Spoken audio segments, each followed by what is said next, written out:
sebuah cerita horor terbaru dari akun Twitter Simpleman berjudul Lelaku. Akan segera Mimin bawakan buat kalian semua penikmat setia channel spesial horor. Semoga kalian suka dan terhibur. Tapi ingat, cerita horor ini khusus buat kalian yang benar-benar pemberani. Dengarkan sendiri di malam hari dan rasakan sensasi horornya. Selamat menyimak. Tidak ada seminggu yang lalu, aku ketemu dengan orang, bapak-bapak, tapi punya pengalaman yang agak bagaimana.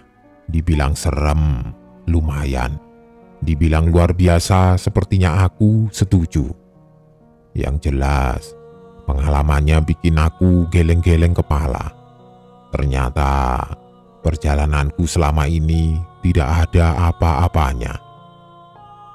Ketemunya juga tidak sengaja. Berawal dari ngopi, pindah dari kos ke kos lain. Kemudian ngobrol ngalor ngidul, tidak taunya beliau ternyata menceritakan masa kecilnya yang cukup naik turun. Aku mencoba merangkum ceritanya sesimpel dan sependek mungkin tanpa mengurangi esensi ceritanya. Sebut saja cerita ini dengan judul Lelaku. Buat kalian yang tidak tahu apa itu lelaku, sebenarnya kalimat ini familiar buat yang sudah mengikuti akunku dari lama. Lelaku ternyata adalah bahasa yang sebenarnya dari getih anget. Iya, seseorang yang dari kecil sudah diberi keistimewaan, semacam itulah. Singkatnya, aku ceritakan dengan gayaku. Storytelling agar kalian bisa merasakan experience menjadi si bapak dari dia kecil sampai di titik saat ini. Jadi, mari kita mulai. Waktu itu, di dalam mobil, panggil saja beliau atau dia dengan nama Dodit. Sekitar pukul 2 pagi, Dodit dibangunkan oleh seorang ibu-ibu yang sayangnya dia tidak tahu siapa namanya. Dodit cuma tahu kalau ibu ini bersama dengan laki-laki, kemungkinan suaminya, datang ke rumah Dodit. Kedua orang ini memberi sejumlah uang kepada ibu Dodit. Mereka juga sempat mengobrol lama di ruang tamu. Dodit yang saat itu masih sangat kecil sama sekali tidak paham apa yang mereka bahas. Yang jelas, setelah uang itu diberi ke ibu Dodit, yang juga seorang janda, Dodit diajak masuk ke mobil. Ibunya Dodit cuma bilang agar Dodit menurut dengan tante dan om, karena kalau Dodit bersikap baik dengan mereka, mereka akan mengasih permen. Begitu. Balik ke Dodit yang dibangunkan sekitar pukul 2 pagi tadi. Ternyata di dalam mobil tidak cuma ada Dodit, tapi ada anak perempuan lain. Anak perempuan ini juga sama seperti Dodit, diajak oleh pasangan suami istri ini dan dijanjikan permen kalau mereka mau ikut dan tidak bersikap nakal. Singkat cerita, kedua pasangan suami istri itu dibawa ke salah satu pantai yang sangat terkenal di Jawa Timur. Pantai ini menjadi salah satu pantai destinasi wisata yang kalau aku sebut namanya pasti banyak yang tahu. Tapi aku tidak akan menyebut nama pantai itu. Singkat cerita, Dodit bersama Lintang, si anak perempuan itu, keluar dari dalam mobil. Mereka bingung kenapa pukul 2 pagi saat langit masih gelap-gelapnya mereka dibawa ke pantai ini. Anehnya, ternyata mereka tidak sendirian di pantai itu. Alias, banyak mobil-mobil lain yang sudah parkir terlebih dahulu. Ada sekitar 10 atau lebih mobil yang terparkir di sana. Dan setiap mobil keluar, 2 anak berikut pendamping mereka yang kemungkinan sama seperti apa yang terjadi dengan Dodit dan Lintang. Karena saat itu mereka masih kecil, mereka berdua menuruti segala perintah pasangan itu. Ibu-ibu itu mengajak Dodit dan Lintang bermain ke tepian pantai. Tidak lupa mereka juga memberi permen seperti yang sudah dijanjikan. Sebagai anak kecil, tentu saja bermain di tepian air ombak adalah hal yang menyenangkan. Baik Dodit dan Lintang serta puluhan anak lain bersukaria. Mereka berlarian, saling mengejar satu sama lain. Intinya tidak ada beban apapun bagi anak-anak itu. Tapi tidak bagi Dodit kecil. Dia memilih untuk menjauh dari tepi air karena Dodit sendiri punya ketakutan dengan ombak. Disinilah kejanggalan mulai terasa saat orang-orang dewasa memilih menepi dan kembali ke samping mobil mereka masing-masing. Dodit pun saat itu sama sekali tidak tahu menahu tentang apa yang terjadi. Tetapi Dodit sadar kalau mendadak firasatnya berubah menjadi tidak enak. Ia berusaha memanggil-manggil Lintang agar menepi bersama dengan dirinya. Tapi anak perempuan itu memilih bermain dengan puluhan anak lain dan tidak mempedulikan panggilan Dodit. Sementara dari sisi orang dewasa, mereka membuka bagasi mobil mereka masing-masing. Mereka seperti memasukkan sesuatu ke dalam bagasi-bagasi mobil, tapi tidak ada yang tahu apa itu. Sementara Dodit semakin merasakan firasat yang tidak enak. Bulu kuduknya beberapa kali sempat merinding, seperti akan terjadi sesuatu yang buruk di tempat ini. Disinilah keanehan lain mulai terjadi. Dimulai dengan air ombak yang tiba-tiba semakin lama semakin surut. Otomatis puluhan anak-anak mengikuti kemana ombak pergi, termasuk Lintang bersama puluhan anak-anak yang lain. Dodit merasa kedua kakinya tiba-tiba serasa lumpuh. Karena percaya atau tidak percaya, dari kejauhan, dari air laut yang terombang-ambing, Dodit seperti melihat kepala manusia yang keluar dari dalam laut, menyerupai orang mengintip tapi hanya bagian atasnya saja. Sementara puluhan anak-anak itu masih bermain satu sama lain. Badan Dodit gemetar hebat. Ia merasa kalau anak-anak itu diincar oleh sesuatu. Meskipun dia tidak mengenali puluhan anak-anak itu terkecuali Lintang, Dodit sebenarnya ingin mengingatkan mereka. Anehnya, mulutnya tiba-tiba keluh, berat untuk berteriak kepada mereka.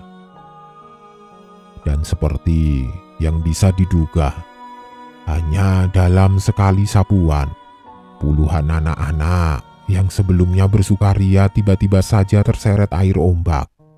Mereka menjerit, berteriak seadanya. Dodit tentu saja panik, tapi sekujur tubuhnya seperti orang lumpuh. Dia melihat ke arah orang dewasa. Mereka hanya berdiri sembari menonton pemandangan itu. Bahkan beberapa orang tertawa-tawa bergurau saat puluhan anak-anak lain terseret semakin jauh. Dodit bisa melihat Lintang naik turun tenggelam ke dalam air bersama dengan puluhan anak-anak yang lain. Badan mereka benar-benar seperti ditarik dari dalam laut. Beberapa bahkan mencoba untuk berenang, tapi semuanya sia-sia belaka. Karena satu persatu lenyap begitu saja, termasuk Lintang. yang kemudian menghilang selepas dia tenggelam dan tidak pernah muncul lagi di permukaan. Beberapa saat kemudian, barulah orang dewasa mendekat ke tepian pantai. Saat mereka melihat Dodit yang sedang berdiri melihat ombak, pasangan yang membawanya kemudian berujar, "Lah, masih ada satu yang tidak kena. Bagaimana enaknya ini?" Si perempuan kemudian mengatakan, "Sudah, biarin saja. Masih anak-anak tidak ngerti apa-apa. Pulangkan saja ke orang tuanya. Walaupun rugi, yang penting tugas kita selesai." Begitulah, Dodit digandeng dan diajak kembali ke dalam mobil lagi.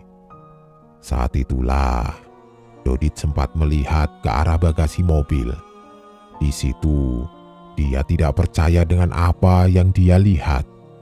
Bagasi mobil pasangan itu rupanya dipenuhi dengan kertas berwarna merah alias uang yang sangat-sangat berlimpah.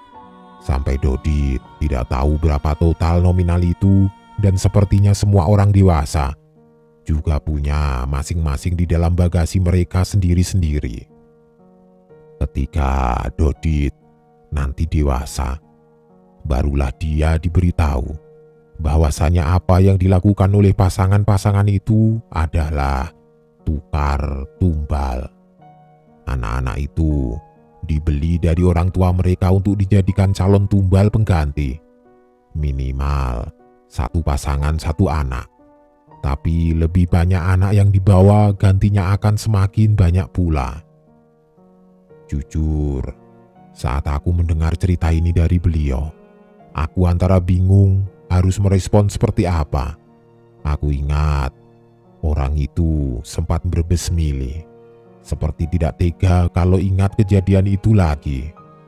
Tapi siapa yang menduga kalau dari cerita ini rupanya ada yang jauh lebih gila lagi. Karena semakin jauh ke cerita beliau, akan semakin gelap. Dan mungkin untuk kali pertama ini, aku tidak akan mengurangi atau membesar-besarkan cerita, alias semua langsung keluar dari mulut beliau. Singkat cerita, hidup Dodit sejak anak-anak sudah sangat berat. Dia lahir dari keluarga miskin dengan orang tua yang suka berkelahi setiap hari. Hal ini membuat Dodit hidup di jalanan. Berbagai pekerjaan dia lakukan asal besok bisa makan, termasuk terlibat dalam jual obat-obatan.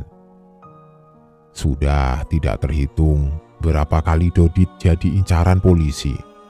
Bahkan dia sampai harus berpindah-pindah tempat dari satu teman ke teman lain. Menariknya, Dodit ini adalah anak yang paling mujur dibandingkan teman-temannya yang lain, yang semuanya nyaris tertangkap dan dijatuhi hukuman bui. Jadi sejak kecil, Dodit rupanya punya firasat yang sangat kuat yang entah kenapa selalu berhasil membantunya lolos saat para polisi sudah berniat menangkapnya. Seperti setiap kali Dodit mau beroperasi, kalau dia merasa tidak nyaman, maka dia akan mengurungkan niatnya. Semakin lama, semakin peka. Bahkan terkadang dalam bentuk bisikan, seolah ada sesuatu yang membisiki Dodit kalau dia mau masuk ke dalam perangkap. Nyaris berbulan-bulan, Dodit bertahan hidup dari satu tempat ke tempat lain. Sampai pada suatu ketika, hal itu terjadi. Jadi, sudah selama seminggu lebih, Dodit itu ditunjukkan oleh sebuah mimpi. Dia melihat seorang kakek-kakek menggunakan sorban putih. Kakek-kakek ini duduk di atas sebuah makam di bawah pohon yang sangat besar. Sayangnya, setiap Dodit bertanya kepada beliau, Dodit selalu terbangun. Semakin lama, semakin jelas. Bahkan Dodit mulai tahu di mana keberadaan makam itu, padahal dia belum pernah ke sana sekalipun. Setelah menjadi buron selama berbulan-bulan, Dodit kemudian memberanikan diri untuk pulang. Dia kemudian menemui salah satu temannya. Dodit kemudian menjelaskan semuanya, mulai dari mimpinya, kakek-kakek yang duduk di atas makam sampai jalan menuju ke sana. Semua itu bisa Dodit ceritakan padahal dia belum pernah menginjakkan kaki di tempat itu. Teman Dodit tentu saja terkejut. Maka malam itu Dodit diantar ke sana. Seperti yang dia lihat dalam mimpi, tempat itu nyaris sama persis dengan apa yang Dodit lihat tanpa ada satupun yang berbeda. Termasuk saat dia sampai di makam itu, kakek-kakek yang Dodit lihat rupanya sedang duduk di samping makam, nampak sedang mengaji tepat di bawah pohon besar itu. Untungnya, kakek-kakek itu rupanya adalah seorang manusia biasa yang kebetulan juga tidak tahu menahu kalau dia akan bertemu dengan Dodit. Karena si kakek itu juga mendapati mimpi yang sama, di mana dia melihat seorang anak muda yang sekujur tubuhnya sangat kotor. Pemuda itu Dodit. Singkat cerita, kakek ini rupanya memang bukan orang sembarangan. Beliau juga menjelaskan kalau Dodit adalah anak yang istimewa, seseorang yang lelaku, persis seperti dirinya berpuluh-puluh tahun silam. Dan mungkin saja memang garis takdir yang membawa mereka bertemu alias berjodoh. Dodit yang sejak awal kurang percaya dengan hal-hal seperti itu, suatu hari diajak si kakek pergi ke suatu tempat, sebuah rumah besar, tapi sepi, yang mana adalah rumah si kakek itu. Di dalam sebuah ruangan, kakek itu menyuruh Dodit untuk tidur di dalam sana untuk 1 malam saja. Dodit, yang pada dasarnya berwatak keras pun menyanggupi tantangan si kakek. Dia pun menginap semalam di kamar ini, yang mana kamar itu memang sejak awal terlihat janggal. Seperti ada beberapa sesajen dengan benda-benda ganjil yang saling bertumpuk satu sama lain. Selain itu, ada beberapa lukisan. Salah satunya yang paling terkenal lukisan Nyi Roro Kidul dan seorang pria bersorban. Namun, dari semua benda paling aneh, Dodit paling tertarik dengan kursi seperti mimbar dengan tangga ganjil dan sebuah payung keraton yang tertelungkup. Malam semakin larut dan Dodit mulai berbaring di atas karpet berwarna hijau.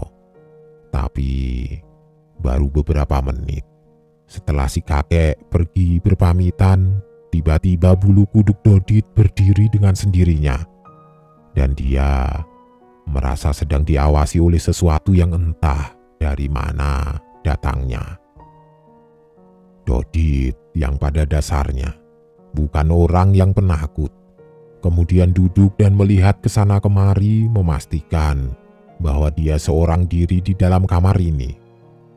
Saat itulah, di tengah kegelapan remang-remang, Dodit menemukan sesuatu yang terasa ganjil, yaitu lukisan Nyi Roro Kidul yang Dodit lihat sedang menyeringai ke arahnya. Tidak hanya itu saja, Dodit juga merasa aneh dengan lukisan pria bersorban yang mana wajah pria itu seperti sedang melotot ke arahnya. Padahal jelas-jelas tadi pria bersorban itu dalam posisi menatap ke depan dengan ekspresi yang datar. Tidak mau dipusingkan dengan hal itu, Dodit kemudian memilih untuk tidur dan melupakan semua ini. Ia kembali berbaring dan mengabaikan perasaan was-was yang saat ini sedang dia rasakan. Sekujur tubuhnya sebenarnya masih merinding. Jika orang pikir Dengan cara mengabaikan maka gangguan tidak akan datang, rasa-rasanya salah besar. Karena tidak lama kemudian, Dodit mencium bau melati yang sangat kuat, yang membuat dirinya terbangun seketika karena diikuti suara menangis yang benar-benar lain. Suaranya benar-benar aneh. Suara menangis, tapi tertahan di tenggorokan, menyerupai suara dari perpaduan wanita tua yang meringkih diikuti suara kuda. Intinya, saat itu pertama kalinya Dodit merasakan jika sekujur tubuhnya terasa sangat berat, seperti tempat ini ramai oleh sesuatu yang tidak bisa dia lihat. Berkali-kali juga Dodit memegang bagian tengkuknya yang luar biasa kencang, sementara aroma melati masih tercium kuat dengan suara yang masih terdengar jelas di telinganya. Saat itulah, baru dari sudut matanya, Dodit menemukan objek seorang wanita berambut panjang membelakanginya. Dodit menoleh, melihat objek solid yang mana benar-benar seperti seorang wanita. Namun, baru Dodit lihat objek solid itu tiba-tiba. Objek itu jatuh dengan kepala menghantam lantai lalu melayang bersembunyi di belakang mimbar kayu sambil meninggalkan suara cekikikan yang luar biasa keras. Itulah kali pertama Dodit merasakan takut. Sekarang dia bingung menjelaskan apa yang baru saja dia lihat. Bagaimana tubuh manusia bisa jatuh lalu menjadi seperti kain putih dengan kepala masih utuh dan melayang di atas lantai. Kemudian bersembunyi di belakang mimbar kayu. Ditambah suara cekikikan itu yang seperti sedang menertawakannya, membuat badan Dodit benar-benar merinding. Ia pun segera berlari menuju ke pintu. Niat hatinya pergi dan keluar dari ruangan itu. Tapi sayang, 1000 sayang, pintu dalam kondisi dikunci dari luar. Diiringi suara tertawa cekikikan, Dodit menggedor-gedor pintu sambil sesekali memanggil kakek yang membawanya ke tempat ini.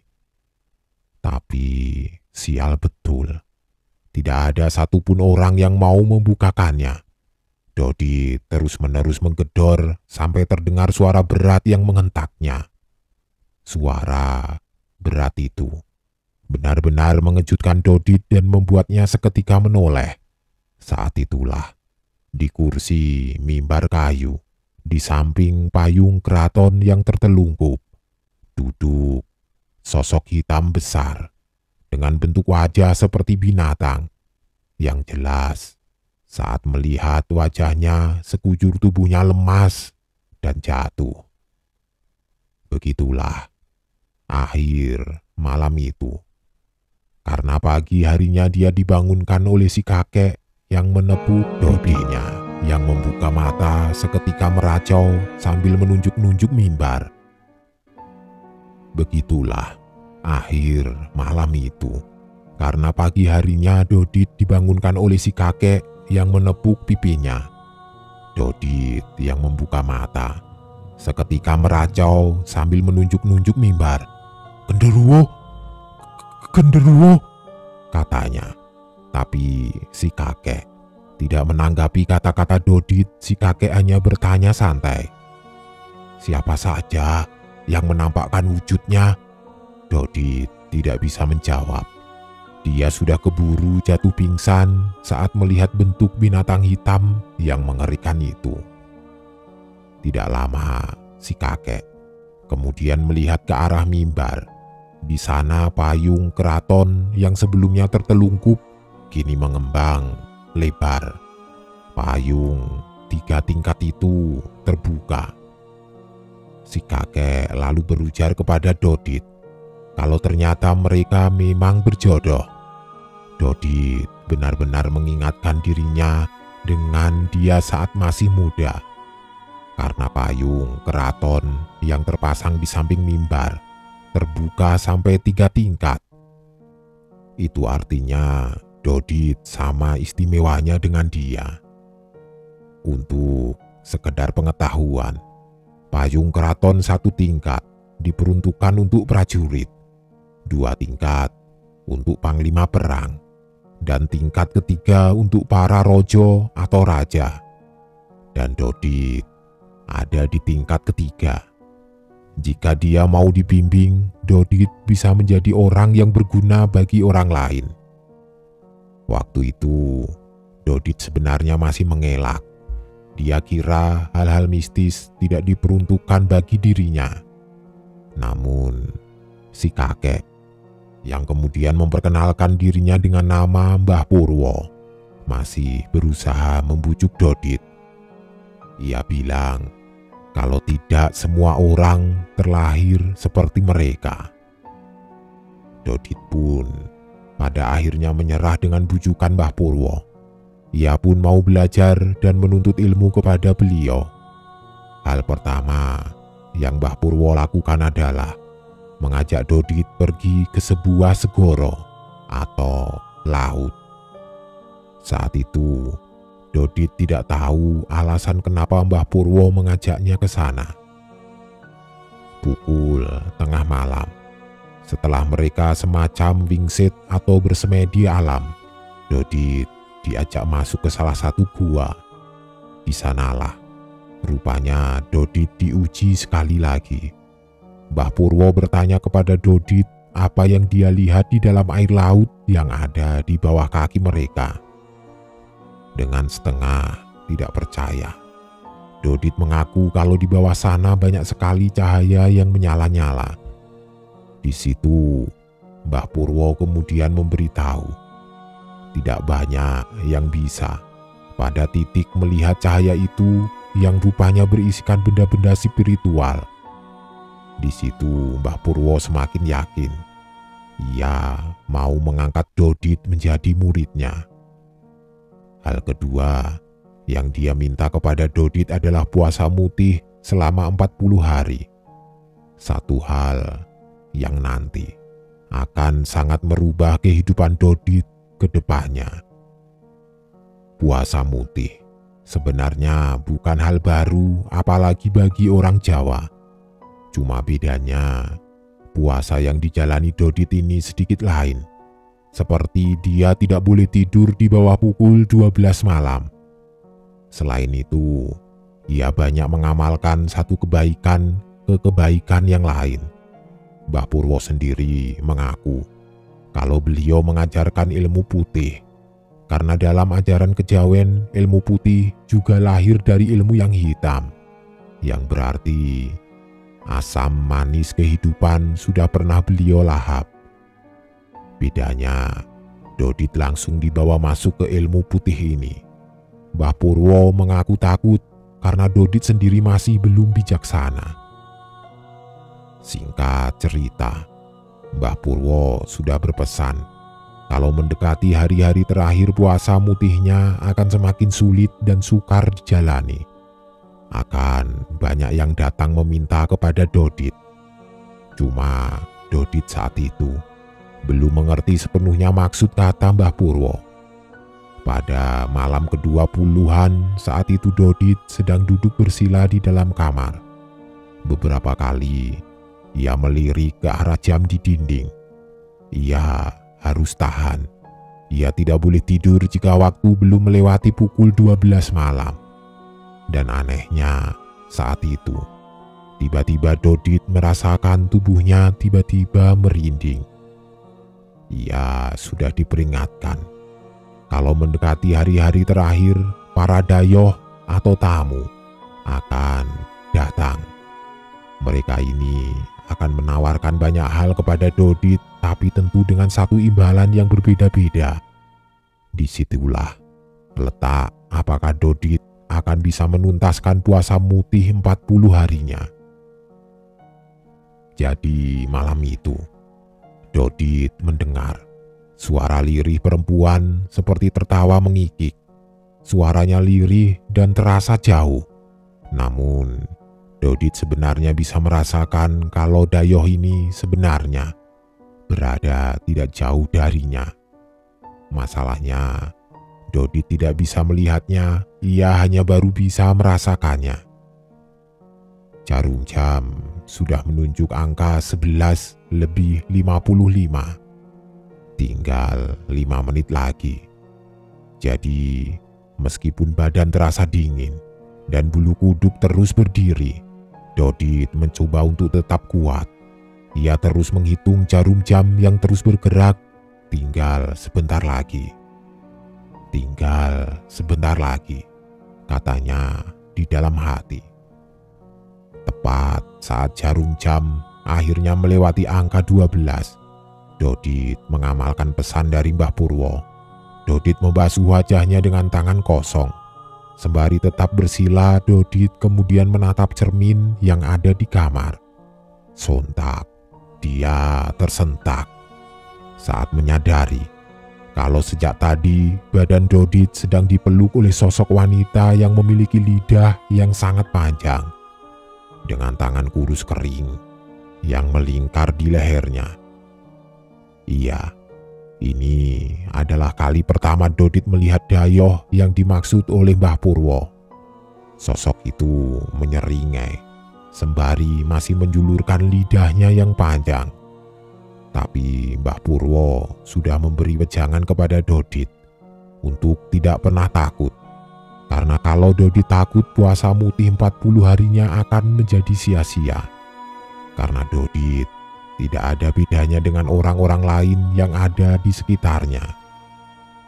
Jadi, sembari menunjukkan wajah yang pucat, Dodit bertanya, "Namanya siapa?" Tapi sosok itu tidak menjawab pertanyaan Dodit. Dia cuma bilang kepada Dodit dalam bahasa Jawa yang halus sekali, seperti orang tua kepada anak. "Leh, biarkan aku ikut kamu.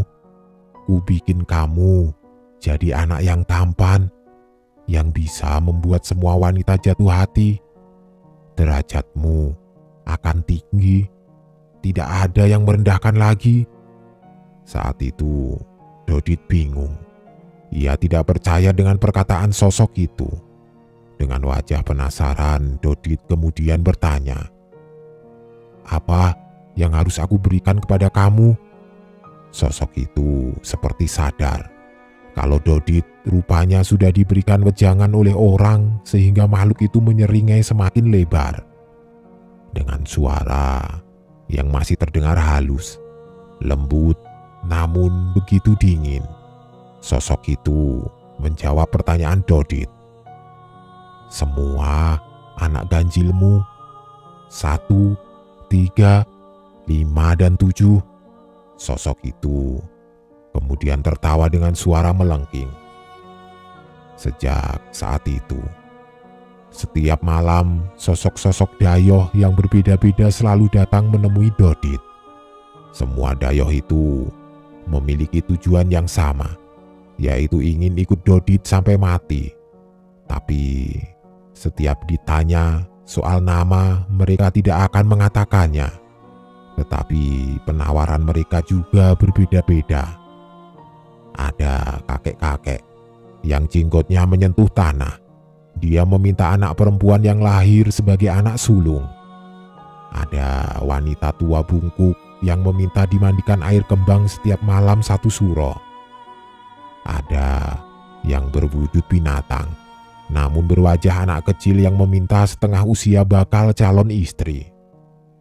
Namun, yang paling tidak bisa dilupakan oleh Dodit adalah Wungkul Ireng. Sosok yang tinggi besar, bermata merah dengan taring di bibirnya yang mencuat keluar. Dia meminta nyawa manusia 10 tahun sekali. Tapi dia berjanji bisa membuat Dodit menjadi petinggi di negara ini. Dodit sempat nyaris tergiur. Namun pada akhirnya dia menolak permintaan sosok itu yang memang tidak pernah datang 2 kali. Sayangnya, Semakin mendekati hari ke-40, semakin sulit godaan yang datang silih berganti. Dodit semakin takut karena perkara yang dia jalani terasa sukar. Dan pada malam ke-37, Dodit menemui Mbah Purwo, menolak untuk melanjutkan puasa yang dia alami. Alasannya saat itu Dodit bertemu dengan tukang becak. Si tukang becak menawari Dodit tumpangan setengah memaksa. Beliau mungkin berharap Dodit menjadi pelanggan pertamanya hari itu. Tapi saat itu Dodit sedang tidak mau karena dia sendiri tidak memiliki uang. Namun si tukang becak terus menawari nyaris semakin memaksa. Bahkan si tukang becak sempat mengumpat di belakang Dodit dengan wajah merah padam. Dodit berkata di depan si tukang becak, "Mati saja sana kamu." Benar saja. Belum 5 menit Dodit mengatakan itu, si tukang becak yang berniat menyeberangi satu jalan yang besar tiba-tiba dihantam oleh truk pasir, di mana kepala si tukang becak kemudian digilas sampai menjadi seperti bubur. Sejak saat itu, setiap kali Dodit duduk bersila di kamar menunggu jarum jam melewati pukul 12, di pangkuannya ia didatangi potongan kepala tukang becak itu yang terus menertawainya, membuat Dodit gemetaran setiap melihat wajahnya. Dodit merasa bersalah. Mbah Purwo hanya mengangguk dan ia mempersilahkan Dodit menggugurkannya. Karena memang berharap Dodit mengikuti jejaknya adalah harapan yang sia-sia. Karena tidak semua orang bisa melakukannya. Selain itu, Dodit juga ingin menjadi orang biasa dan menjauhi hal-hal seperti itu. Sejak mengikuti Mbah Purwo, Dodit mulai menjauh dari dunia hitam yang pernah merenggutnya. Ia mulai mencari pekerjaan halal sembari menata hidupnya untuk berkeluarga. Ia mungkin tidak perlu mengikuti jejak Mbah Purwo untuk menekuni dunia spiritual dan tetap menjadi orang biasa. Suatu hari, Dodit dikenalkan dengan seorang wanita dari kota M oleh kawan baiknya. Saat akan bertamu ke rumahnya, Mbah Purwo sempat memberi nasihat. "Bertemu tidak mesti ngombe ambek mangan, ditolak kak popo, asal kak ngelarani." Dodit yang bingung dengan pesan gurunya akhirnya tidak menghiraukannya. Ia bertamu, saling bercanda, sampai pada titik orang tua dari wanita kenalan kawan Dodit menyajikan minuman dan makanan ringan. Saat itu, Dodit mencium bau tidak enak yang entah dari mana datangnya. Semakin lama, semakin tidak enak baunya, bahkan mulai menjurus ke aroma yang busuk. Si wanita menyuruh Dodit meminum minuman yang ada di depannya. Tapi Dodit selalu menolak dengan halus. Bahkan untuk mencicipi jajanan pasar pun Dodit juga enggan. Entah kenapa, dia merasa aneh saja. Sampai di titik orang tua dari si wanita rupanya mengawasi mereka. Ia kemudian keluar dan meminta Dodit meminum minumannya. Katanya tidak sopan kalau tidak mau mencicipi sajian dari tuan rumah. Saat itu Dodit dibuat bimbang dan merasa tidak enak dengan tuan rumah. Hingga pada akhirnya Dodit akhirnya mau dan meneguk minuman yang ada di hadapannya. Di sanalah rupanya aroma busuk itu tercium sehingga Dodit hanya mencicipi satu tegukan saja. Dan nampaknya baik si wanita dan orang tuanya menerima perlakuan Dodit tanpa protes lagi. Tapi disitulah letak kesalahannya. Kesalahan yang membawa Dodit dalam masalah yang semakin rumit. Singkatnya, setelah hari bertamu itu, Dodit dan si wanita kemudian menjalin hubungan. Ia begitu disenangi oleh orang tua si wanita karena suatu alasan yang tidak diketahui. Mungkin karena Dodit tidak pernah perhitungan. Berapapun uang yang diminta oleh orang tua si wanita, Dodit pasti menyanggupi. Permintaan apapun juga, pasti Dodit akan lakukan. Di sini, Dodit sendiri pun merasa tidak ada masalah dengan hubungannya. Namun, satu kawannya merasa curiga. Dia memberitahu bahwa apa yang Dodit lakukan itu berlebihan, apalagi dengan hubungan yang masih berpacaran. Namun Dodit selalu sensitif setiap kali membahas hal itu. Lambat laun, Dodit mulai dijauhi karena banyak orang yang merasa tidak nyaman berada di dekatnya. Selain itu, keuangan, pekerjaan, hingga kehidupannya mulai bertambah semakin buruk.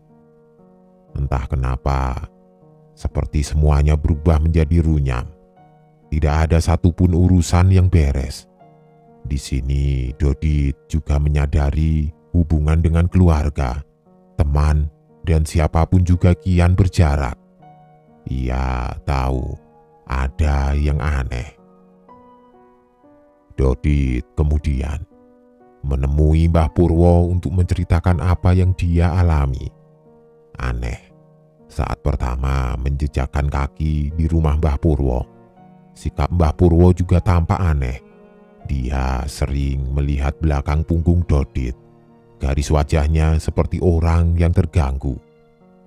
Namun, Mbah Purwo dengan sabar mendengarkan setiap keluh kesah Dodit yang merujuk kalau semuanya bermula saat dia dan wanita yang sekarang menjadi pacarnya memutuskan menjalin hubungan asmara. Bahkan mereka sudah mulai membicarakan jenjang pernikahan. Mbah Purwo kemudian bertanya, apakah Dodit pernah diajak bertemu sang wanita tua di suatu tempat di pedalaman? Dodit tampak bingung. Ia mencoba berpikir, namun tidak kunjung menemukan jawaban.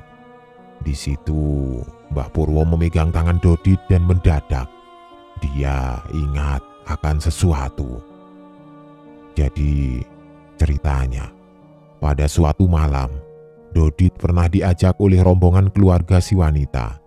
Dodit diajak ke sebuah kaki gunung, melewati jalan yang kiri kanan jalan hanya ditemui pohon di dalam hutan, ke sebuah rumah kayu. Yang anehnya hanya ada satu rumah saja yang ada di tempat itu. Rumah itu terbuat dari bahan kayu dan gedek anyaman bambu. Di dalam rumah itu ada seorang wanita tua yang tinggal sendirian. Wanita tua ini tampak ganjil, di mana badannya sangat kurus, bahkan Dodit bisa melihat tulangnya yang dibalut kulit tipis. Si wanita ini tidak banyak bicara. Ia hanya memberi Dodit kopi, dan Dodit harus menghabiskannya. Setelah itu, tidak ada yang terjadi karena mereka kemudian pulang begitu saja. Anehnya, Dodit tidak begitu ingat kejadian ini jika Mbah Purwo tidak menyentuh tangannya. Mbah Purwo hanya tersenyum saat mendengarnya.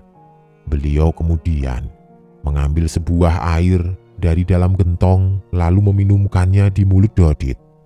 Sembari tertawa, Mbah Purwo kemudian berkata, "Kamu ini tidak pernah mendengarkan aku," ucapnya setengah bercanda. Mbah Purwo kemudian bergurau. Ia bertanya kepada Dodit, "Kamu pengen tahu apa yang terjadi pada dirimu?" Dodit yang dalam kondisi penasaran tentu saja ingin tahu. Ia mengangguk, lalu Mbah Purwo berdiri dan mengajak Dodit keluar dari rumah. Saat pintu rumah Mbah Purwo dibuka, saat itulah Dodit berjingkat karena terkejut. Karena di balik pintu kayu rumah Mbah Purwo tepat di hadapan mereka ada seseorang sedang melotot sembari berjongkok di depan Dodit dan Mbah Purwo. Orang itu tak lain adalah si wanita tua kurus itu. Dodit tentu saja kaget, sekaligus merinding, karena si wanita tua itu tidak bergerak sedikit pun. Dia hanya berjongkok sambil melotot kosong menghadap ke arah pintu. Mbah Purwo kemudian berkata, kalau wanita inilah yang selama ini ngelintrik Dodit menggunakan media kartu dari kopi yang Dodit minum. Mbah Purwo kemudian mengatakan kepada Dodit untuk pulang, karena mulai dari sini dia yang akan mengurusnya. Dan lebih baik mulai sekarang dia berpikir ulang apakah mau melanjutkan hubungannya dengan wanita yang sekarang dia pacari, atau tidak melanjutkan hubungannya. Mbah Purwo tidak mau terlalu jauh ikut. Singkat cerita, Dodit mulai jaga jarak dengan si wanita dan orang tuanya. Dodit juga memutuskan untuk tidak lagi bersama dengan si wanita karena alasan lintrik itu. Dan disitulah saat malam, ketika Dodit tidur di atas ranjang, tiba-tiba dari bawah ranjangnya Dodit mendengar suara. Suaranya terdengar seperti suara tulang yang bergeretek. Dodit yang terbangun lantas menengok ke bawah ranjang. Ia takut kalau ada sesuatu seperti binatang atau semacamnya. Anehnya, tidak ada apapun di bawah ranjang, kecuali benda-benda usang yang lama tidak diurus. Saat Dodit kembali ke atas untuk melanjutkan tidurnya, Dodit tercekat karena di atas kasurnya sudah duduk wanita tua yang melotot sambil menyeringai ke arahnya. Dodit seketika menjerit sekeras-kerasnya, dan kejadian itu tidak pernah bisa Dodit lupakan, bahkan sampai saat ini. Mbah Purwo kemudian berkata kalau beliau akan membereskan wanita tua itu. Jadi dia akan datang ke rumah si wanita tua itu bersama Dodit. Saat mengetuk pintunya, Mbah Purwo merasakan kalau wanita tua itu ada di dalam sedang melakukan sesuatu. Dodit yang semakin takut akan terjadi hal-hal di luar nalar kepadanya, memaksa Mbah Purwo untuk mendobrak pintu. Tapi Mbah Purwo berkata, sebagai orang bertamu, menjunjung adab itu hukumnya wajib. Jadi dia memilih untuk menunggu. Tidak lama berselang, si wanita tua akhirnya keluar dan menemui mereka.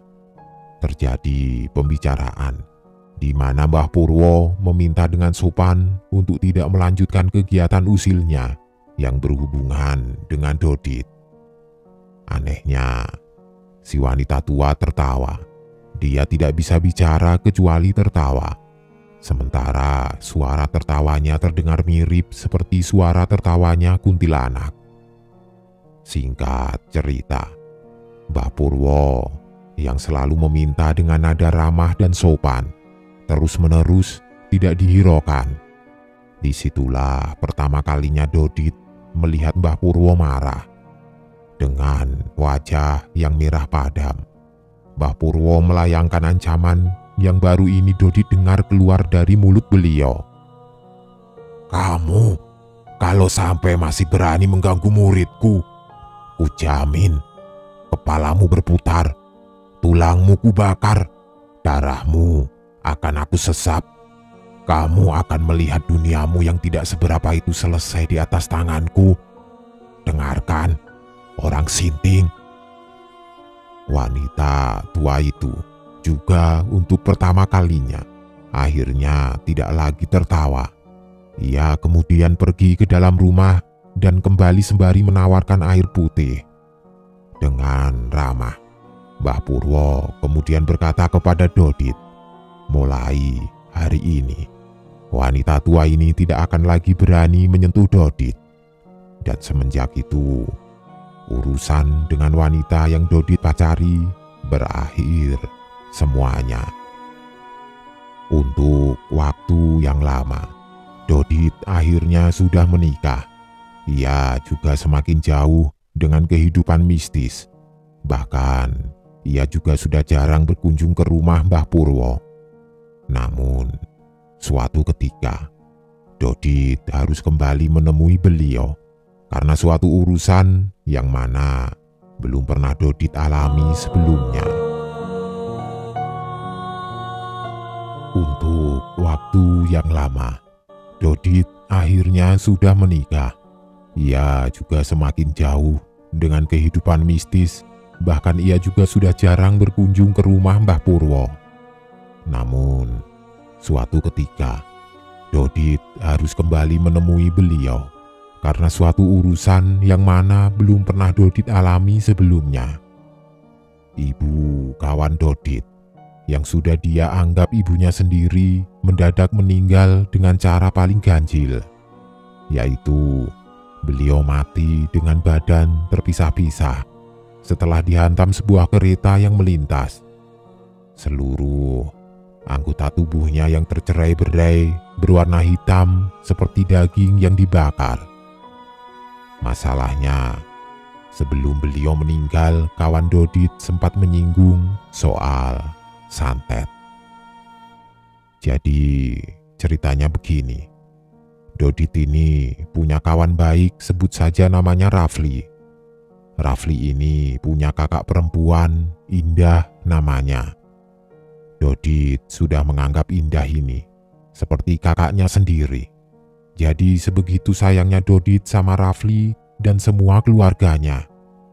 Singkat cerita, ada gesekan, yang mana konon keluarganya mendapat semacam santet yang dimulai dari bapaknya Rafli. Setiap hari, dari dalam mulutnya, beliau memuntahkan darah dan binatang yang biasa ada di tanah. Cacing, kelabang, sampai kalajengking pernah keluar dari tenggorokannya. Karena masalah itu, keluarga Rafli meminta bantuan seorang pemuka agama yang kemudian datang untuk memeriksa. Setelah pemuka agama itu melihat-lihat sekeliling rumah Rafli, wajah pemuka agama itu terlihat sangat pucat. Beliau kemudian mengajak Bapak Rafli untuk berbicara empat mata. Rafli yang penasaran kemudian ikut menguping. Di sana si pemuka agama mengatakannya, "Yang mengirim ini orang dekat. Kamu kalau ingin tahu, aku bisa ngasih tahu siapa orangnya. Tapi kamu pasti sakit hati kalau mendengar siapa yang mengirim." Rafli menahan nafas. Dia sangat terkejut dengan kata-kata si pemuka agama itu. Siapa orang dekat yang tega melakukan ini kepada keluarganya? Bapak Rafli saat itu terlihat bingung. Sebelum dia mau mendengar nama dari pengirim itu, beliau bertanya terlebih dahulu alasan kenapa mereka mengirimi keluarganya hal-hal seperti ini. Dengan muka lesu, si pemuka agama langsung menjawab, "Daganganmu di pasar laris kan? Karena laris itu yang membuat orang jadi iri dan ditutupi oleh nafsu setan." Rafli masih menguping. Dia penasaran sama siapa pelaku dari santet ke keluarganya ini. "Yang mengirim itu adiknya istrimu." Rafli tentu saja kaget setengah mati. Tantenya yang selalu menyapa dia saat pergi bekerja adalah pelaku dari santet yang menyerang keluarganya. Singkat cerita, Bapak Rafli tidak memilih untuk membalas perlakuan adik istrinya. Ia juga memilih menyembunyikan siapa pelaku dari santet yang dikirim itu. Maka, dengan mengikuti nasihat dari pemuka agama itu, mungkin keluarga Rafli bisa menghindari konflik yang lebih pedih. Hanya saja, semakin lama semakin parah. Bahkan ibu Rafli sampai tidak bisa bangkit dari ranjangnya. Kakinya dibuat lumpuh.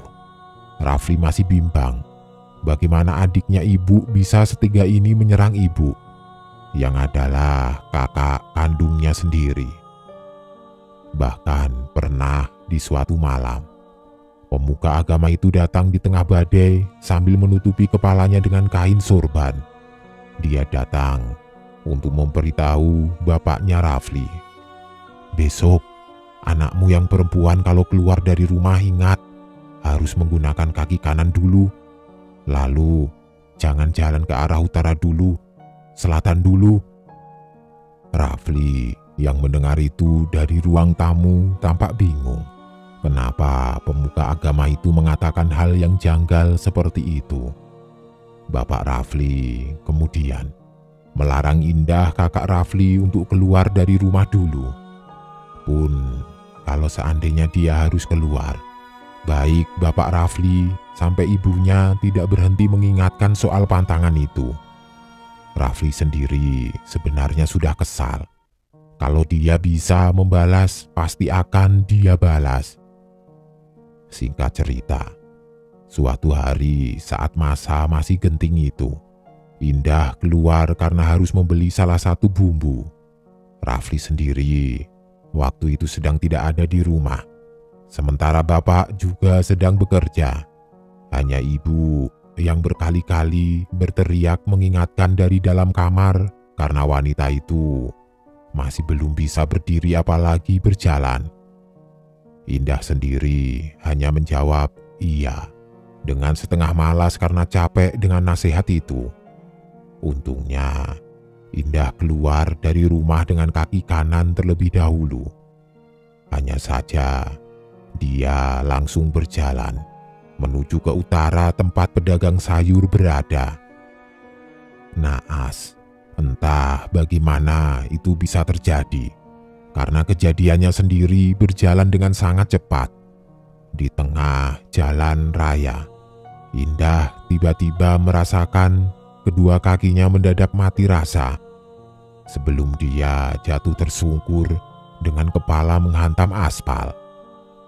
Masalahnya bukan di aspal itu, tapi dari arah utara. Melaju truk yang sedang melaju kencang. Posisinya jeda waktu saat Indah jatuh tersungkur dengan truk yang sedang melaju itu hanya sepersekian menit. Kepala Indah seketika digilas hingga tidak berbentuk lagi.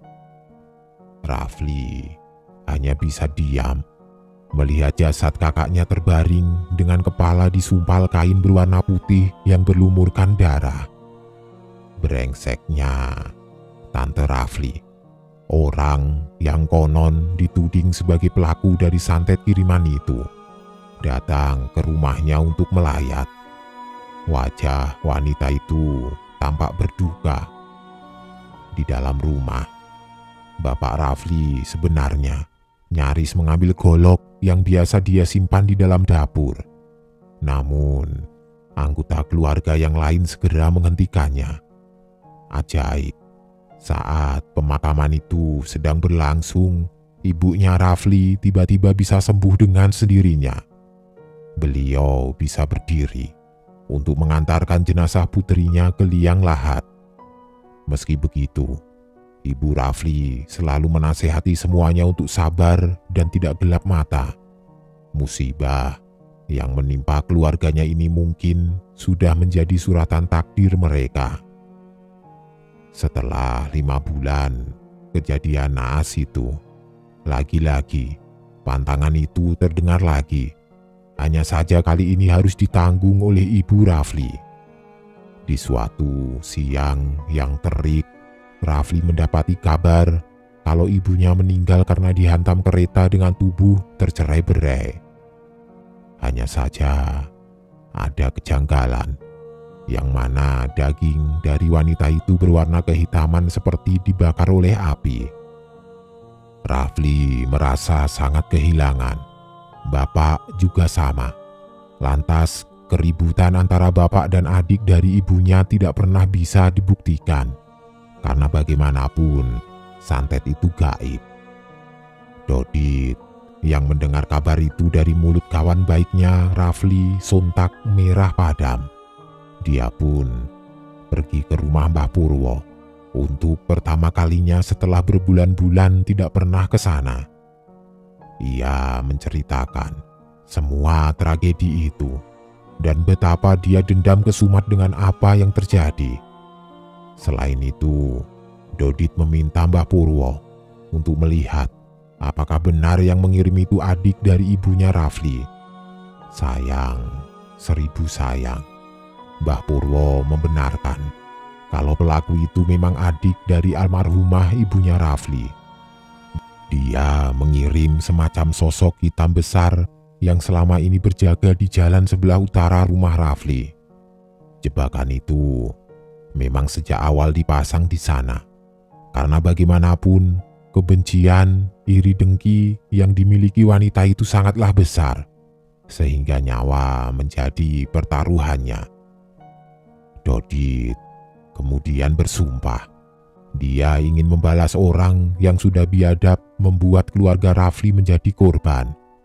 Bahkan ia rela jika harus melakukan aksi nyawa dibalas nyawa, karena Dodit tidak pernah ikhlas orang yang sudah dianggap keluarganya diperlakukan seperti itu. Sayangnya, Mbah Purwo menolak permintaan Dodit.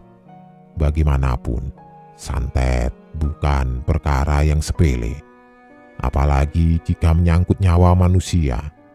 Untuk seorang Dodit sendiri dianggap tidak setara. Untuk nyawanya yang minta ditukar dengan orang yang sama sekali tidak ada hubungannya dengan dirinya. Sejauh apapun, Dodit mencoba membujuk Mbah Purwo agar membalas perlakuan santet itu. Mbah Purwo tetap menolak. Hatinya tidak akan bergeming sekalipun Dodit bersimpuh di hadapannya, karena sekali lagi, santet dibalas dengan santet tidak akan pernah ada habisnya. Pada titik putus asa, ketika akan pulang, Dodit kemudian bertemu dengan putra sematawayang Mbah Purwo yang baru saja pulang dari tempat yang jauh. Dodit sebenarnya sudah mengenal putra Mbah Purwo jauh-jauh hari. Namun karena jarang bertemu, jadi Dodit agak terkejut bisa melihatnya lagi. Mas Nanang, begitu orang biasa memanggilnya. Usianya masih muda, mungkin lebih tua beberapa tahun dari Dodit. Saat itu, Nanang berniat istirahat di rumah setelah perjalanan jauh. Namun, melihat Dodit yang tampak lesu, dia pun bertanya ada berita buruk apa yang membuat Dodit sedih. Dodit kemudian menceritakan semuanya, satu persatu, mulai dari Indah kakak Rafli sampai nasib ibunya, Nanang, yang pada dasarnya nyaris seperti pinang dibelah dua sama Mbah Purwo. Sontak langsung berdiri. Dia mengajak Dodit masuk ke gubuknya. Dodit diminta menulis nama orang itu. Dodit tidak tahu kenapa Nanang meminta hal itu, tapi Dodit kemudian melakukan seperti apa yang dia perintahkan. Setelah dia menulis nama dari wanita yang dituding sebagai pengirim santet itu, Nanang kemudian membakarnya dari api di atas batok kelapa yang sudah menghitam. Nanang kemudian memberi serabut kelapa yang diguyur menggunakan minyak wangi dan memberikannya kepada Dodit. Bawa, berikan ke temanmu. Kalau memang dia ingin menuntut balas, aku yang menjamin dosa. Dodit melakukannya. Dia membawa serabut kelapa yang ditekuk kecil dan memberikannya kepada Rafli. Rafli awalnya bingung benda apa yang ada di tangan Dodit. Dodit kemudian menyuruh Rafli menelannya kalau memang ingin memberi pelajaran sama adik dari ibunya. Rafli yang masih menaruh dendam dalam hatinya sontak melakukan apa yang Dodit perintahkan. Setelah itu, Dodit menemui Nanang untuk menyampaikan kabar itu. Nanang kemudian mengatakan kepada Dodit untuk pulang saja, biarkan waktu yang bekerja. Dia hanya perlu melihat apa yang akan terjadi. 3 hari setelah kejadian itu, Dodit dipanggil oleh Rafli. Dia memberi kabar kalau anak sulung tantenya tiba-tiba mati tanpa sebab yang jelas. Konon, dia muntah darah terus-menerus. Sudah dibawa ke dokter, tidak mempan. Sampai akhirnya gadis itu meninggal dengan kulit kemerahan. Tapi itu masih awal. Berikutnya, setiap 1 minggu sekali, akan ada keluarga dari tantenya Rafli yang mati dengan cara yang berbeda-beda. Dimulai dari anak keduanya, kemudian ketiga, sampai suaminya. Bahkan, tante Rafli dibuat menjadi hancur sehancur-hancurnya saat semua penghuni di rumahnya keliang kubur satu persatu. Hanya dia seorang diri yang lumpuh dan mendapati badannya terasa panas seperti dibakar oleh api yang tidak terlihat. Ujung kukunya penuh dengan darah dari bekas menggaruk kulit badannya. Rambutnya juga rontok terus-menerus dan dia tidak pernah meninggalkan rumah. Karena konon, setiap dia mau keluar, di depan rumahnya sudah berdiri banyak sekali sosok kiriman yang mengerikan yang menjaga rumahnya. Baik Rafli dan Dodit tidak menduga sebelumnya kalau apa yang dilakukan oleh Nanang rupanya bisa sampai seperti ini. Pada akhirnya, tante Rafli akhirnya tidak pernah lagi bisa sembuh. Dan Rafli sendiri setelah melihat apa yang terjadi tidak menemukan kepuasan yang dia cari. Rupanya ini maksud dari perkataan Mbah Purwo, saling kirim santet. Memang bukan jawaban apalagi jika didasari dengan dendam. Di tahap itu, Dodit menyadari jika pengalamannya melihat dunia jauh berbeda dengan bagaimana Mbah Purwo melihat dunia ini. Yang menang jadi arang, sementara yang kalah menjadi abu. Begitulah kalau melihat kondisi keluarga Rafli sekarang. Sejak saat itu, Dodit tidak pernah mau mendengar apapun yang berhubungan dengan santet. Tapi rupanya dunia memang dipenuhi dengan misteri. Suatu hari, saat Dodit datang berkunjung ke rumah Mbah Purwo, dia bertemu dengan Nanang yang mengatakan kalau lebih baik Dodit pulang karena untuk waktu yang lama mungkin Dodit tidak akan melihat Mbah Purwo dulu. Alasannya, Nanang enggan mengatakannya. Tapi pada dasarnya, Dodit memang keras kepala. Besok dan besoknya lagi dia datang. Sampai Nanang akhirnya lelah dan mau mengalah. Dia akan menunjukkan Dodit di mana Mbah Purwo bapaknya itu sekarang berada. Tapi Nanang meminta Dodit berjanji, apapun yang dia lihat, Dodit hanya perlu diam saja dan tidak usah bicara. Dodit mengangguk dan mau menyetujui persyaratan itu. Maka Nanang mengajak Dodit ke gubuk yang jauh di belakang di dekat kebun kelapa. Di sana ada kandang kambing dan sapi milik Mbah Purwo. Sejak menginjak tempat itu, Dodit tiba-tiba menutup hidung. Dia mencium bau yang sangat busuk, lebih busuk dari bangkai tikus atau tai sapi. Saking busuknya bau itu, Dodit harus bernafas menggunakan mulut. Sampai-sampai beberapa kali Dodit rasanya ingin muntah. Anehnya, Nanang sama sekali tidak melakukan seperti apa yang dilakukan oleh Dodit. Mungkin sudah terbiasa. Singkat cerita, mereka berhenti di depan sebuah pintu gubuk dan dari dalam sanalah bau yang jauh lebih busuk itu berasal. Dodit bingung apa yang sebenarnya ada di dalam sana. Saat pintu dibuka, Nanang menyuruh Dodit masuk lebih dulu, tentu dengan bau yang semakin membuat mual-mual. Tapi Dodit sudah kadung penasaran untuk melihat hubungan tempat ini dengan Mbah Purwo. Dan di sanalah Dodit kemudian melihat beliau. Hanya saja Dodit terdiam lama. Mbah Purwo nampak begitu ganjil, di mana sekujur tubuhnya dibalut kain kafan menyerupai pocong. Namun dalam kondisi digantung tidak menyentuh tanah. Masalahnya, di bawah tubuh Mbah Purwo yang tergantung itu, ada kotoran dan air kencing Mbah Purwo yang sudah menumpuk.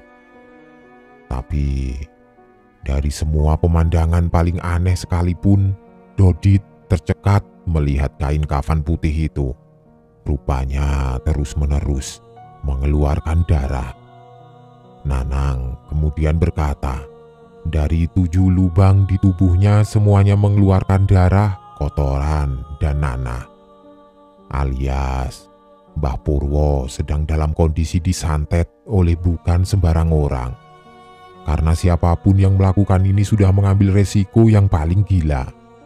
Mengingat Mbah Purwo selalu menolak untuk membalas santet, tapi sebelum Nanang membantunya, bapaknya sempat bersumpah akan menyiksa membuat orang yang sudah melakukan ini kepadanya minta dan memohon mati daripada hidup dalam keputusasaan.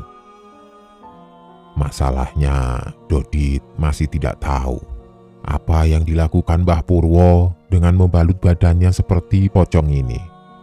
Dodit kemudian mendekat. Dia berniat bertanya siapa yang sudah melakukan ini kepada Mbah Purwo. Namun Nanang menghentikannya. Dia bilang bapak sedang puasa ngomong dan dia sudah bersumpah dengan nyawanya menjadi jaminannya. Jadi selama 40 hari mulutnya tidak akan pernah bicara.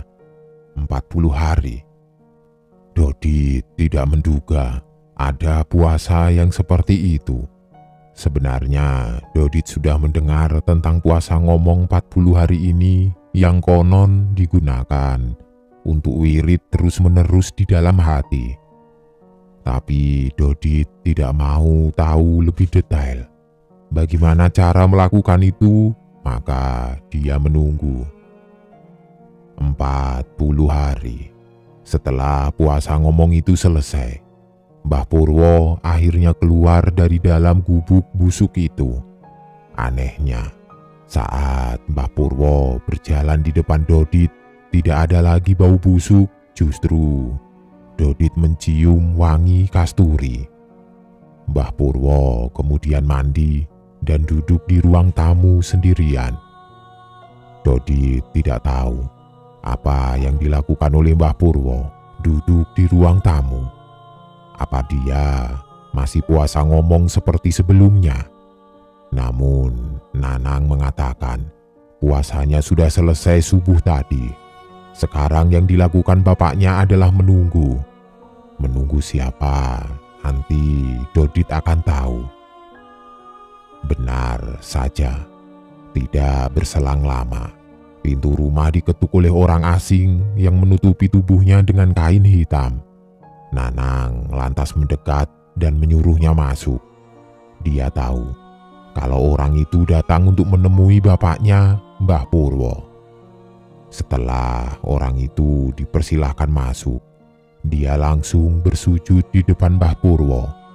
Dodit yang melihatnya tentu saja terkejut. Siapa orang ini? Dan kenapa tiba-tiba dia bersujud begitu saja? Tidak lama, orang asing itu membuka kain yang menutupi badannya dengan wajah pucat. Dodit tidak bisa berkomentar. Sekujur badannya penuh dengan luka sayatan pisau atau keris. Semuanya membentuk luka yang terbuka hingga terlihat bagian dalam daging yang berwarna putih dan terus mengeluarkan darah. Lidahnya sudah dia gigit, bahkan sampai dipotong, tapi orang itu tidak kunjung mati. Dia memohon, tapi tidak bisa berbicara. Giginya sudah rontok, dan lehernya nyaris teriris setengahnya. Dia tahu Mbah Purwo sudah melakukan sesuatu kepadanya. Dia hanya bersujud lalu menciumi kaki Mbah Purwo. Tapi Mbah Purwo hanya diam saja. Lama sekali orang asing itu didiamkan. Sampai karena mungkin tidak tega melihat kondisi orang yang putus asa, Mbah Purwo membisik di telinga Nanang. Kemudian anak Mbah Purwo itu membawa orang asing itu sambil memberinya catatan. Dan sejak hari itu, Dodit tidak pernah melihat orang asing itu datang lagi. Ini menjadi kali pertama Dodit melihat Mbah Purwo sampai seperti itu. Hal ini menegaskan kalau sebagaimanapun orang tua itu berbuat, dia tetaplah seorang manusia biasa.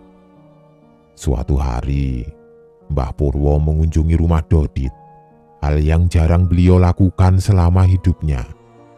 Dodit sendiri awalnya tidak tahu apa tujuannya ke rumahnya. Sampai pada akhirnya Mbah Purwo mengatakan kalau dia mencari orang yang mau mengambil barang-barang yang ada di gudang, salah satunya payung rojo yang memiliki 3 tingkatan itu. Dodit tidak mengerti maksud kata-kata Simbah. Dengan wajah yang tenang Mbah Purwo kemudian mengatakan kalau sebentar lagi, tidak lama dari malam ini, dia mungkin akan mati. Dan kalau dia mati, dia mau payung itu dibawa oleh Dodit, karena tidak banyak orang bisa atau kuat menanggungnya. Singkat cerita, Mbah Purwo menceritakan bagaimana dia dulu bisa dapat payung itu. Jadi, saat Mbah Purwo muda dulu, dia dan ketiga temannya sampai di tahapan untuk mewujud sifat lelaku yang konon ada di dalam diri mereka berempat. Singkat cerita, mereka pergi ke satu gunung yang biasa dipakai orang untuk meminta pesugihan. Mereka ke sana dengan niat bertapa. Keempatnya sama-sama kuat. Sampai hari ke-7, sudah banyak sekali ajakan atau permintaan dari berbagai jenis makhluk. Mulai yang menawarkan harta, wanita, sampai penawaran yang bahkan sulit untuk ditolak jika seseorang masih memiliki nafsu. Untungnya keempat-empatnya lolos. Tapi tidak seperti sebelum-sebelumnya. Mereka berempat tidak mendapatkan benda keramat seperti saat semedi di tempat-tempat lelaku. Dari keempat orang yang duduk bersila ini, mereka hanya melihat satu benda yang tertancap di depan mereka semua, yaitu payung 3 tingkat. Sejak awal mereka tahu kalau payung 3 tingkat itu diperuntukkan untuk para rojo, raja, dan dari mereka berempat tidak ada yang menyandang gelar bangsawan. Jadi bagaimana mungkin mereka mendapat benda ini? Singkat cerita, akhirnya mereka berembuk siapa yang akan membawa payung ini pulang. Mbah Purwo waktu itu sejak awal memang tidak tertarik dengan benda keramat semacam itu. Jadi dia memberikan suaranya untuk siapapun yang menginginkannya. Si wanita yang menjadi satu-satunya dalam kelompok itu juga enggan menyimpan payung itu. Alasannya tidak diketahui. Tapi dari 2 orang laki-laki yang tersisa, mereka berebut saling menginginkan payung itu apapun yang terjadi. Melihat tingkah laku yang mulai menjurus ke arah kekerasan, Mbah Purwo menyarankan agar payung itu disimpan oleh pihak wanita saja. Hal ini dilakukan untuk menghormati sebagai seorang kesatria. Akhirnya semua orang sepakat. Sebenarnya si wanita masih menolak. Tapi untuk menghindari kekerasan itu, pada akhirnya si wanita mau dan menerima. Selama payung itu disimpan di rumah si wanita, berbagai keinginan dan tujuan keluarga si wanita tercapai. Bahkan dia bisa duduk menjadi seorang wali kota di tempat dia tinggal. Sayangnya, semakin cepat dia mendapat kejayaan, semakin cepat pula maut datang mendekat. Pada akhirnya si wanita meninggal dunia, dan payung itu ditolak oleh suami si wanita itu. Dia ketakutan. Konon setiap malam di dalam kamar tempat payung itu disimpan, berbagai suara dan keanehan seringkali muncul. Pernah ada suara kereta kuda, juga dengan suara cambuk. Tidak hanya si suami, tapi semua keluarga juga tidak sanggup dengan keberadaan payung itu. Maka Mbah Purwo dan kedua teman lamanya datang untuk berembuk apakah perlu payung itu dibawa oleh salah satu dari mereka. Waktu itu Mbah Purwo juga masih tidak tertarik untuk menyimpan payung itu. Maka kedua temannya ini lalu saling berebut tapi tidak menemukan ujung.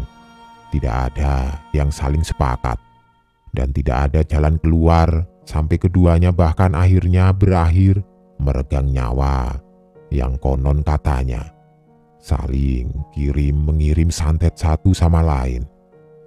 Mungkin hal itu juga yang membuat Mbah Purwo enggan mengirim santet kepada siapapun, kecuali karena sesuatu yang tidak bisa dia terima. Maka setelah meninggalnya kedua teman Mbah Purwo, terpaksa dia mau menyimpan payung itu ke rumahnya. Dan sejak payung itu disimpan di rumahnya, setiap hari dia didatangi oleh sosok yang cantik, kadang menjadi orang yang tampan. Dia menawari banyak hal kepada Mbah Purwo, asal mau memberi payung itu semacam sesaji atau kurban yang berasal dari tangannya. Untungnya, Mbah Purwo sama sekali tidak mempedulikan hal itu. Mungkin ini juga yang dihadapi oleh teman Mbah Purwo, si wanita yang malang, yang berhasil mendapat segalanya. Tapi di lain hal dia juga langsung kehilangan semuanya. Payung itu disimpan di ruangan yang digembok dengan rapat, dibiarkan begitu saja. Yang terpenting, Mbah Purwo menjamin payung itu sebagai benda yang menjadi hak milik sehingga tidak semena-mena membujuk dan meminta pada sembarang orang. Tapi Mbah Purwo sudah merasa dia di ujung tanduk. Maka dia meminta pada Dodit sebagai orang yang bisa dan pantas menerima payung 3 tingkat itu. Sayangnya, Dodit masih menolak. Ia enggan berhubungan dengan dunia yang seperti itu. Dan lagi, dia takut tidak sanggup menghadapi godaan itu. Mbah Purwo kemudian mengajukan jalan keluar. Payung itu menjadi hak milik Dodit, tapi tidak perlu dikeluarkan dari dalam gudang. Awalnya, Dodit masih akan menolak. Tapi Mbah Purwo menyebut nama Nanang. Dia tahu putranya tidak akan sanggup menghadapi godaan. Pada akhirnya, Dodit terpaksa setuju dengan syarat payung itu tetap ada di sana. Mbah Purwo tersenyum. Kemudian beliau izin meminjam kamar mandi. Sejak tadi dia sudah menahan kencing. Dodit pun mengiyakan permintaan itu. Ia antar ke kamar mandi belakang. Saat sedang menunggu Mbah Purwo di dalam, yang mana suara air terdengar mengguyur lantai, tiba-tiba istri Dodit datang dan memberitahu kalau ada tamu. Dodit pun berteriak pada Mbah Purwo kalau dia akan keluar sebentar menemui tamu yang datang. Rupanya tamu itu adalah Nanang, putra dari Mbah Purwo. Nanang menatap Dodit lalu menyampaikan berita kalau Mbah Purwo baru saja meninggal sore tadi sebelum maghrib. Mendengar itu, Dodit hanya bisa menelan ludah sambil berujar, "Lah, bapakmu baru saja ke sini? Itu dia di belakang?" Nanang tentu saja kaget. Maka mereka berdua pergi ke kamar mandi. Dengan wajah penasaran, Dodit mendorong pintu kamar mandi. Saat mereka berdua melihat apa yang ada di dalamnya, Dodit terdiam karena kamar mandi dalam kondisi kosong. Maka detik itu, Dodit tahu kalau mulai detik ini dia adalah pemilik payung itu. Ia juga sudah mengatakan hal itu kepada Nanang. Untungnya anak Mbah Purwo itu legowo kalau memang payung itu sudah diwariskan kepada Dodit. Hanya saja sejak saat itu Dodit sering didatangi tamu tidak dikenal. Ia menawari banyak hal, banyak yang bahkan tidak bisa ditolak oleh sembarangan orang. Tapi Dodit tidak pernah mau dan tidak akan lagi bersinggungan dengan apapun yang masuk dalam bentuk lelaku. Dia adalah orang biasa dan akan tetap menjadi biasa. Sejak saat itu, Dodit menyimpan semua lika-liku hidupnya, menceritakannya kepadaku, dan aku menuliskannya di media ini.